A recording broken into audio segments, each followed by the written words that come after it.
අපි සාමාන්‍යයෙන් ඇන්ඩ්‍රොජෙනික් ඇලොපේෂියා නැත්තම් මේල් ටයිප් හෙයාර් ලොස් එකකදී පිරිමි අයට විශේෂයෙන්ම ෆෙනිස්ට්‍රයිඩ් කියන පෙත්ත ලියනවා. ෆෙනිස්ට්‍රයිඩ් පෙත්තේදී අපි ඇන්ඩ්‍රොජෙනික් ඇලොපේෂියා වලදී DHT ටෙස්ටොස්ටෙරෝන් මේල් හෝමෝන් එක ඩයිහයිඩ්‍රෝ ටෙස්ටොස්ටෙරෝන් වෙන කන්වර්ෂන් එක නවත්තලා ටෙස්ටොස්ටෙරෝන් ප්‍රමාණය වැඩි කරනවා.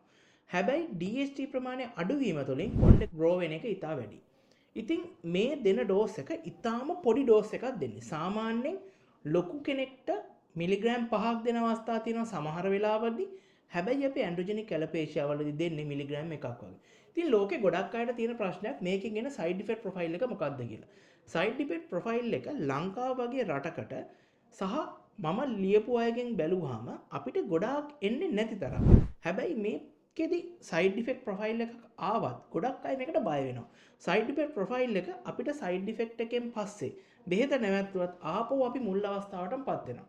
ඉතින් ඔයත් මේ වගේ කන්ඩිෂන් එකක නම් ඉන්නේ ඔයාට ෆෙනිස්ට්‍රයිඩ් වෙත්තක් ඩොක්ටර් කෙනෙක් ලිව්වහම ඒ ඩොක්ටර්ත් එක්ක මේක ගැන කතා කරලා කොහොමද ගන්න ඕනේ කියන ඩොක්ටර්ගෙන් අහන්න. ඒක එක එක්කෙනා මත පුද්ගලානුබද්ධව වෙනස් කරන්න පුළුවන්.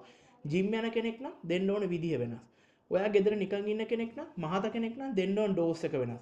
සමහර අයගේ DHT ප්‍රමාණය ඉතා වැඩි. එතකොට කන්ට්‍රෝල් වෙන අවුරුදු ගාණක් සමහරට දෙන්න වෙන අවස්ථා තියෙනවා. මේ කාරණේ නිසා ඔයාට මේ වගේ ෆෙනිස්ට්‍රයිඩ් එකක් ලිව්ව ගමන් එකපාර බය වෙන්න එපා. විද්‍යානුකූලවයි මේ ට්‍රීට්මන්ට් අපි රිසල්ට් එක තියෙන නිසායි අපි මේ බෙහෙත් ලියන්නේ. එහෙනම් ඔයාටත් ඔයාගේ ප්‍රශ්නේදී ඩොක්ටර්ත් එක්ක ඔයාගේ ෆැමිලි ඩොක්ටර්ත් එක්ක කතා කරලා මේක අවශ්‍ය ප්‍රමාණයට ගන්න. ඉතින් රිසල්ට් එකක් තියෙන බෙහෙතක් අපි නවත්තනවට වඩා ඒක කන්ට්‍රෝල් කරලා ගන්න එක තමයි නුවණක්කාර තීරණය.